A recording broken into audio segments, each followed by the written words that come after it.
కాంగ్రెస్ ప్రభుత్వం 420 హామీలతో మోసం చేశారని దుయ్యబట్టారు మాజీ మంత్రి హరీష్ రావు. దుబ్బాకలో మున్సిపల్ ఎన్నికల ప్రచారంలో పాల్గొన్నారు. రెండేళ్ల కాంగ్రెస్ పాలనలో అభివృద్ధి శూన్యమని విమర్శించారు. మున్సిపల్ ఎన్నికల్లో కారు గుర్తుకు ఓటేసి గెలిపించండి కోరారు హరీష్ రావు. మీకు ముఖ్యమైనది రేవంత్ రెడ్డి కుర్చీలకేలేం దిగిపోయేది లేదు, లేదా కేసీఆర్ గారు ఇప్పుడు ఎక్కే ఎలక్షన్ కాదు ఇది. కానీ మీకు సంబంధించిన ఎన్నికలు మీరు ఆలోచించి ఓటేయాలి. ఇప్పుడు రేవంత్ రెడ్డి గారు పోయిన అసెంబ్లీ ఎన్నికల ముందు 6 గ్యారంటీలు అమలు చేస్తా అని బాండ్ పేపర్లు ఇచ్చి ఒట్లు పెట్టుకొని ప్రామిసరీ నోట్లు రాసి అధికారంలో వచ్చిండు, కుర్చీ మీద కూర్చున్నాడు. ఏం చెప్పిండ్రు మనకు 2.5 ఏళ్ల కింద? కాంగ్రెస్ గెలిస్తే 2000 పింఛన్ 4000 చేస్తామన్నారు.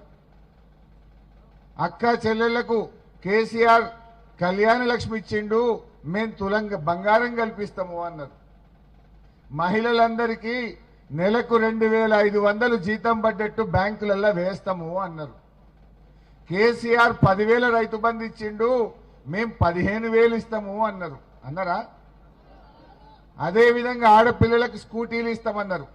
మా చదువుకున్న పిల్లలకు ఏడాదిలోగా 2 లక్షల ఉద్యోగాలు ఇస్తాము అన్నారు. ఇట్లా 420 హామీలు ఇచ్చింది. మరి 420 హామీలు ఇస్తే 2.5 ఏళ్ళయింది. ఒక్కటన్నా అమలైందా అక్క? ఒక్కటన్నా అమలైందా? అయింది, ఒక్కటైంది. బస్సు తప్ప అంత తుస్సే. అవునా కాదా? ఆ బస్సు సంగతి కూడా మీకు తెలుసు. భార్యకు ఫ్రీ, భర్తకు డబుల్ టికెట్. అవునా కాదా? భార్యకు ఫ్రీ అంటుండు, భర్తకు డబుల్ టికెట్ కొడుతుండు, ఆడికాడికి చేసిండు. అంతేనా? దయచేసి ఆలోచన చేయండి. ఎందుకు ఈ మాట మీకు ముఖ్యమైన ఎన్నిక అంటే, ఈ దప్పితే మళ్ళా 2.5 ఏళ్ల దాకా రేవంత్ రెడ్డి దొరుకుతాడా? అందుకే రేవంత్ రెడ్డికి అర్థం కావాలి. ఇప్పుడు పొద్దున్న లేస్తే రేవంత్ రెడ్డి ఏం మాట్లాడుతుండు? మన కేసీఆర్ని పట్టుకొని తిడుతుండు, నన్ను పట్టుకొని తిడతాడు. హరీష్ రావును ఇంత పొడుగున్నవేందే అంటాడు. నేనేం చేయాలి? దేవుడు నన్ను పొడుగు పుట్టించిండు, నేనేం చేస్తూ? నిన్ను పొట్టిగా పుట్టించిండు, నన్ను పొడుగు పుట్టించిండు. నా పొడుగును పట్టుకొని తిట్టాడు రేవంత్ రెడ్డి. ఏ మీటింగ్లో పోయినా నన్ను తిడితే ఏమొస్తుంది? కేటీఆర్ను పట్టుకొని, ఆయనకి ఇంగ్లీష్ రాదు రేవంత్ రెడ్డికి. కేటీఆర్ మంచిగా అమెరికాలో చదువుకున్నాడు, మంచిగా మాట్లాడతాడని కేటీఆర్ను పట్టుకొని తిడతాడు. మన పెద్దసారి కేసీఆర్ తెలంగాణ తెచ్చింది ఎవరు? తెలంగాణ తెచ్చింది ఎవరు? రైతు బంధు పుట్టించింది ఎవరు? కళ్యాణ లక్ష్మి ఇచ్చింది ఎవరు? దవాఖాన పోతే దుబ్బాకలో 100 పడకల ఆసుపత్రి కట్టి బిడ్డ కాన్పు చేసి కేసీఆర్ కిట్ ఇచ్చింది ఎవరు? ఇవాళ ఇంటింటికి మంచినీళ్ళు ఇచ్చి అక్క చెల్లెళ్ళు బిందెలు పట్టుకోకుండా రోడ్డు మీదకి రాకుండా మంచినీళ్ళు ఇచ్చింది ఎవరు? కాళేశ్వరం ద్వారా దుబ్బాకకు కాలువలలో నీళ్లు తెచ్చింది ఎవరు? ఇవాళ ఇట్లా చెప్పుకుంటూ పోతే ఒక 100 చేసిండు కేసీఆర్. సరే, పొట్టోడు హుషారు లేడు, డేంజర్ నడు. అయితే ఈరోజు నేనేమంటున్నా అంటే, దేవుని దయ నీ అదృష్టం లాటరీ తగిలింది, ముఖ్యమంత్రి అయినావు. ఓకే, అయినా ఉన్నప్పుడు నువ్వు కేసీఆర్ కంటే మంచిగా పనిచేయి.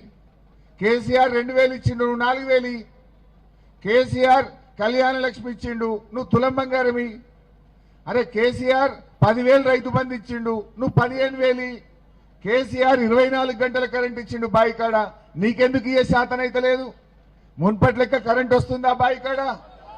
సాయంత్రం 5 గంటలకు పోతే పొద్దుగాల 5 గంటలకు వస్తున్నది, 12 గంటలకు వచ్చింది కరెంట్. ఎరువులు బస్తాలు మున్పటి లెక్క దొరుకుతున్నాయా? కేసీఆర్ ఉన్నప్పుడు ఆటో డ్రైవర్కి చెప్తే ఇంటికాడ బాయికాడ 4 సంచులు వేసిపోయిండు. ఇదేంది? పొద్దుగాల లేచి లైన్ కడితే ఒక సంచి దొరకలేదు. ఎరువు బస్తాలకు తిప్పలు. రైతు బంధు పడ్డదా? ఇప్పుడు పడ్డదా? యాసంగి పంట ఇగో ఫిబ్రవరి నెల వచ్చినా రైతు బంధు వల్లే. ఇప్పటికీ 5 రైతు బంధులు 2 ఇచ్చిండు, 2 ఎగబెట్టిండు. మరి యాసంగి ఏం చేస్తాడో తెలియదు. ఇంకా వచ్చిందా రైతు బంధు? రైతు బంధు రాదు, ఎరువు బస్తాలు దొరకాయి, కరెంటు చక్కగా రాదు. ఇంతకు మించి రేవంత్ రెడ్డి చేసిందేమని ఉన్నదా చెల్లె? అంటే కొత్త ఏమి ఇయ్యలే, ఉన్నవి బంద్ పెట్టిండు.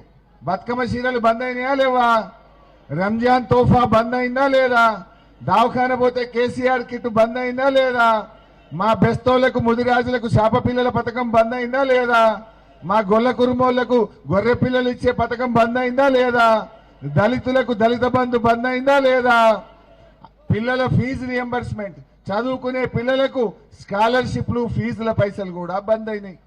ఉన్నాయి బంధు పెట్టుడు తప్ప కొత్తగా ఇచ్చింది ఏమన్నా ఉన్నదా అని నేను అడుగుతా ఉన్నా. అందుకే మనం ఏం చేయాలి? మాట్లాడితే కేసీఆర్ తిడతాడు. కేసీఆర్ని పట్టుకొని ఏమంటాడు? నిన్ను మైక్లేందే. కేసీఆర్ని పట్టుకొని ఏమంటుండు? నీ పేగులు ఉడవీకి మెడలేసుకొని తిరుగుతా అంటాడు. ఏం తప్పు చేసిండు కేసీఆర్? తెలంగాణ తెచ్చుడు తప్ప, రైతు బంధు ఇచ్చుడు తప్ప, కళ్యాణ లక్ష్మి ఇచ్చుడు తప్ప, 2000 పింఛన్ ఇచ్చుడు తప్ప ఏం తప్పు చేసిండు? నీ పేగులు ఉడవీకి మెడలేసుకుంటా అంటాడు. కేసీఆర్ ని లాగుల తొండలు జొర్రగొడతా అంటాడు. కేసీఆర్ ని కండ్ల గుడ్లు ఉడవీక్తా అంటాడు. అంటే కేసీఆర్ చేసిన తప్పేంది అని నేను అడుగుతా ఉన్నాను.